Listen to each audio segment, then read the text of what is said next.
All right, everybody, it's Mike at westendmotorsports.com here with another video.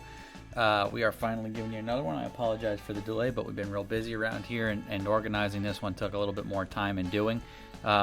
What you just watched was our dyno runs of a grouping of 2-into-1s. We tried to pick as many different types as we could. You know, there's some short, good-looking pipes. There's some longer, better-performing pipes. And then there's a couple just random options in the mix. And so what we're going to do here is we're going to go one by one, and we're going to sort of break down quickly each dyno.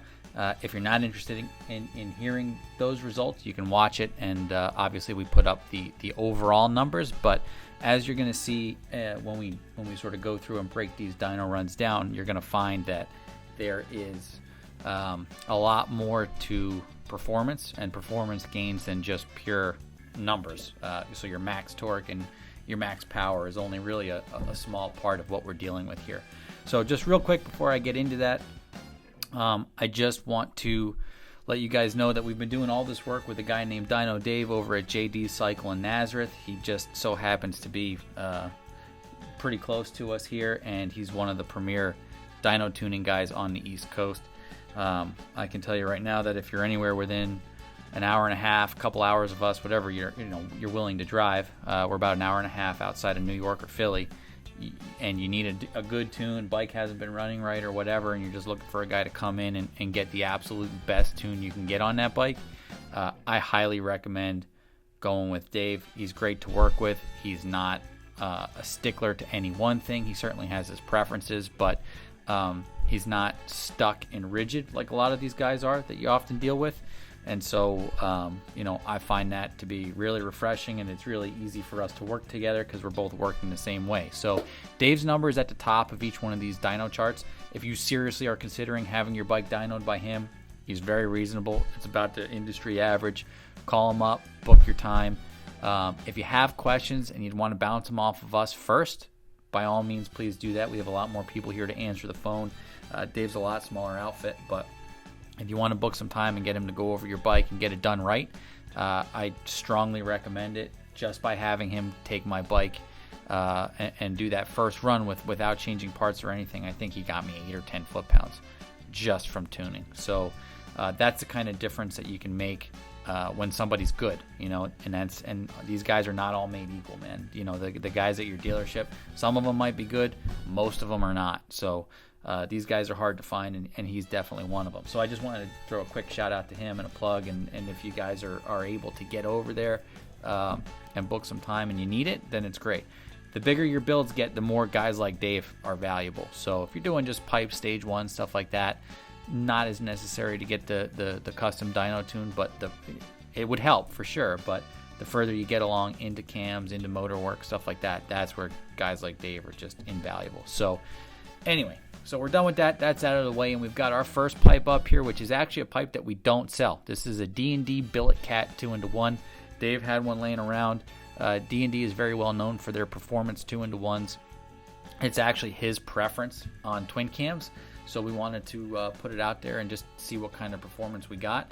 Now, to frame everything, this is on my Milwaukee 8 107. It's a 2017, not that that matters. It's a 107 with an air filter, whatever pipes we're talking about at the moment, and then an SNS 465C cam. So that's basically a stage 2, but that's a mild cam. That's not radical.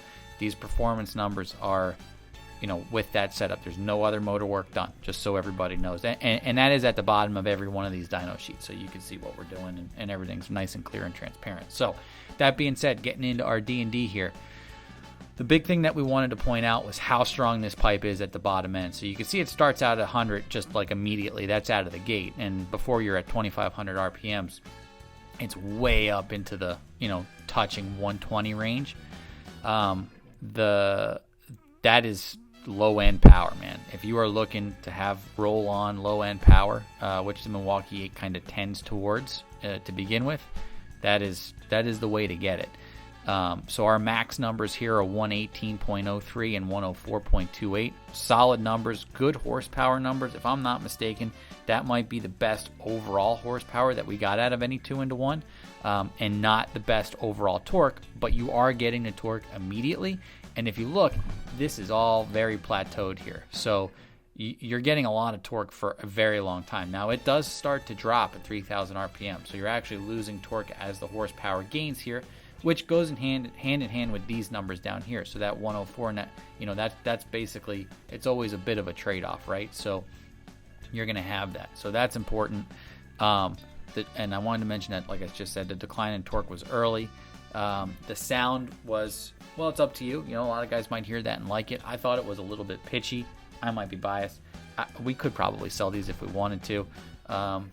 They're a little bit pricey, and the numbers are good, but we're going to see later on down the road here that there are some that I think are equal or better overall performers. So that's your D&D billet cat. Let's move on to the next one here, if we can figure out how to do it. And here we go. So we have the RCX 2-in-1. This is, again, a newer model made just for the Milwaukee 8. Our max torque is 120.08. Our max horsepower is 101.89. So you can see we gained in torque and lost in horsepower. Okay.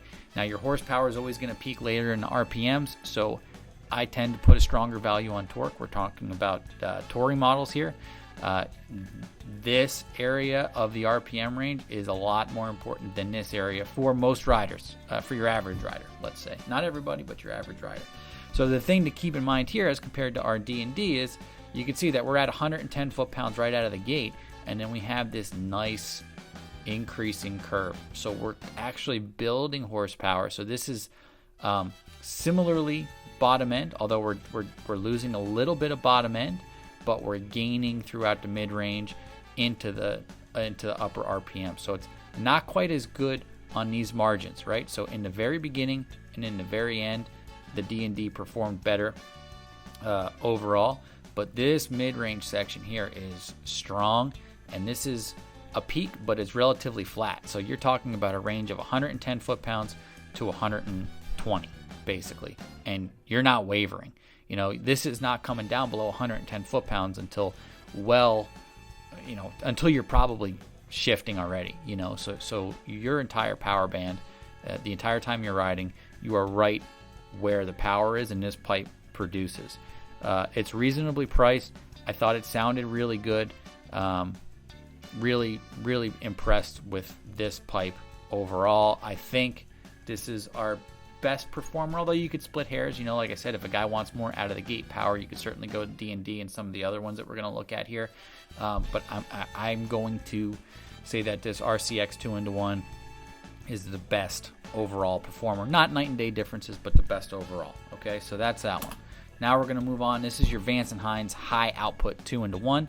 We can see our max numbers are 118.26 for torque and 102.66 for horsepower. So we're kind of losing that torque a little bit from the RCX, closer to the D&D, but gaining a little bit on horsepower. So this is kind of in between, and you can see that this curve, again, is a lot more like that D&D pipe. So this is a really flat curve that actually kind of goes up, and this peaks at 2,800 RPM for torque, right? So 2.80, that's 2,800 RPM. That's where your peak is. So it actually peaks early, and then it dips, but it doesn't dip much, compared to the D&D pipe, which started the dip here and was a little bit more steady of a dip. This actually dips, comes back up, and then again, like the RC pipe, doesn't dip down below 110 foot-pounds until after 4,500 RPMs. So, at that point, you are probably shifting for most of you guys, except for when you're really getting on it. So that's that. So the big thing about this was that it was a similar power curve to the D&D pipe. numbers that were kind of in between the last two pipes. It's a lower peak, but it's got a really nice steady plateau and for a really long time. So that's important to remember. Now, this is where things start to get interesting. So what you're looking at here is actually a comparison of the same head pipe, essentially. This is the S&S Sidewinder 2-in-1. You're going to see that that blue line that you're looking at, this is an EPA-approved 2-in-1. So it has a catalytic converter in the muffler. So that blue line is the CAT configuration. And the reason that we wanted to show this to you is because we wanted to show you how much of a difference a catalytic converter can actually make. This is true of your stock head pipe. This is true of aftermarket head pipes. This is true of aftermarket exhaust systems sold to you by the dealer that they tell you are performance. Rhymes with Screaming Eagle. And they tell you that you're going to have all kinds of gains and that there's no detriment. And this is proof positive that that is not true.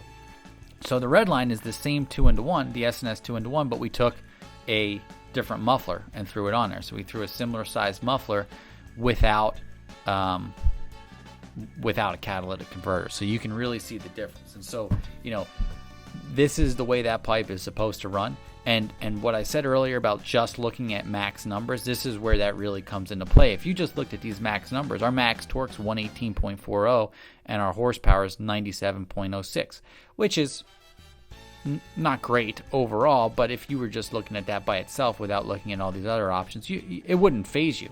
What you'd be missing is this: how quickly and how precipitous this decline in performance is. So you're hitting your max torque at 2,900 RPMs, and then this thing just falls on its face throughout the power band. And look at the gap here between with the CAT and without the CAT. It's enormous. I mean, that's something like 12 foot-pounds in that area, just between the same head pipe with a different CAT.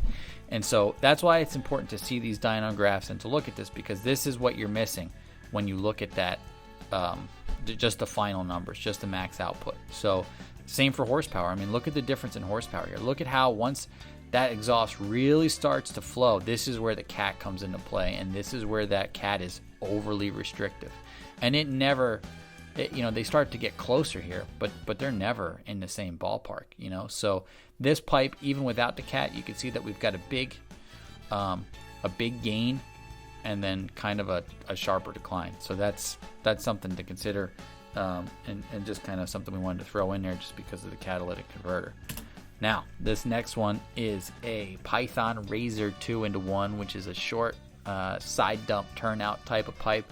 Really sharp looking, a little expensive, and we expect a pipe like that not to perform particularly well. There are a lot of people out there that will tell you that because it's a 2-in-1, it is going to perform better than a 2-in-1 dual type exhaust, and that is simply not the case. So, but again, it is important to look at the overall numbers here, right? We got 120.55 for torque. If you just saw that, you'd be like, oh man, that thing's going to make power, but look at how much later that peak is. That's at 3,600 RPMs compared to the last few pipes we looked at, which were like 2,800, right? So, and then the max power is pretty low at 98.34, but look at this. I mean, out of the gate, you have nothing. I mean, there is an enormous dip in power and then a slow kind of, I don't know if it's steady, but a slow increase to the peak, and you've got a really shallow peak here. So like we were talking about the other 2-in-1s, the RCX or the Advanced 9s, they're well up above 110 foot-pounds for the entire power band. This one is not. This is up above 110 foot-pounds from 3,200 to 4,600 RPMs. So for a very narrow field. So that is not, that's not a good performing pipe. So if you're looking for something that looks good, certainly that's an option, man. It is sharp, but if you're expecting any kind of performance out of it, you're going to be disappointed. Now the next one here is another short side dump 2-in-1. This is a Freedom turnout. It's a pretty popular 2-in-1, probably our most popular overall. Much better performance than the previous one. You can still you still have this dip here, and that is a result of that pipe being as short as it is, and I think it actually lacks a little bit of restriction.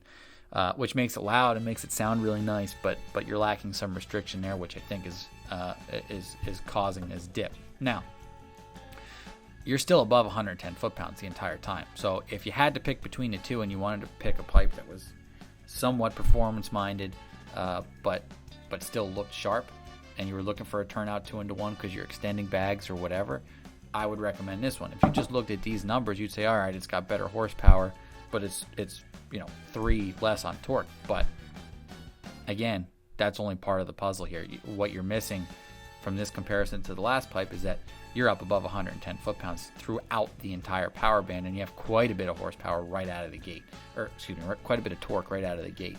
So big difference between those two similarly made pipes. And then we've got here, we've got a Freedom pipe that we were just talking about versus one of the more average sort of 2-1s. This looks like one of the runs that we did on an RCX. We just threw this in there so that you could see the difference in how that pipe dipped. This sort of increase, and then it wavers, and then it comes back, and so it's relatively strong overall. A lot of people may not really notice this, especially if you're going from stock to this at one time. Like if you're doing the pipes, the cam, stage 1, stage 2 combination. I mean, your stock, you're down here. So if you're going from down here to up here, you're still going to be pretty happy with the output. Last thing here was just to throw into the mix so you see what the curve looks like for a 2-1-2 header with 2 slip-ons. So this is obviously the most common type of setup that we deal with. And you can see that, again, if we're just looking at max numbers here, they're very good. This is the Reinhart 4-inch pipe, which is one of the better performing 4-inch slip-ons that we've tested so far. But you're losing a little bit out of the gate here. Now you're still up above 110 from 2,600 RPMs to 4,600 RPMs. So still better than that 2-1 that we looked at earlier. Still better than that 2-1 with a catalytic converter. Overall, this is where you're spending most of your time riding. We just wanted to throw that in the mix so that you could see, the sort of difference in the shape of the curve and where that power comes into play. And that in a lot of cases, depending on the 2-1 that you're doing, you may not really be giving up a lot to stick with a dual system as long as you're going with a 2-1-2. So that was just a little thing we wanted to throw in there. If there was any pipes that weren't on the list, ask us about them. We tested a couple more that didn't do particularly well, and the manufacturers were still working on making adjustments and stuff. So they're not here. If there's more stuff you'd like to see, maybe we could do a round 2 of this. Just send them in the comments. We read all of them. If you have any questions, please feel free to put them in the comments. You can call us 1-800-520-8525. You can email us at info@westendmotorsports.com.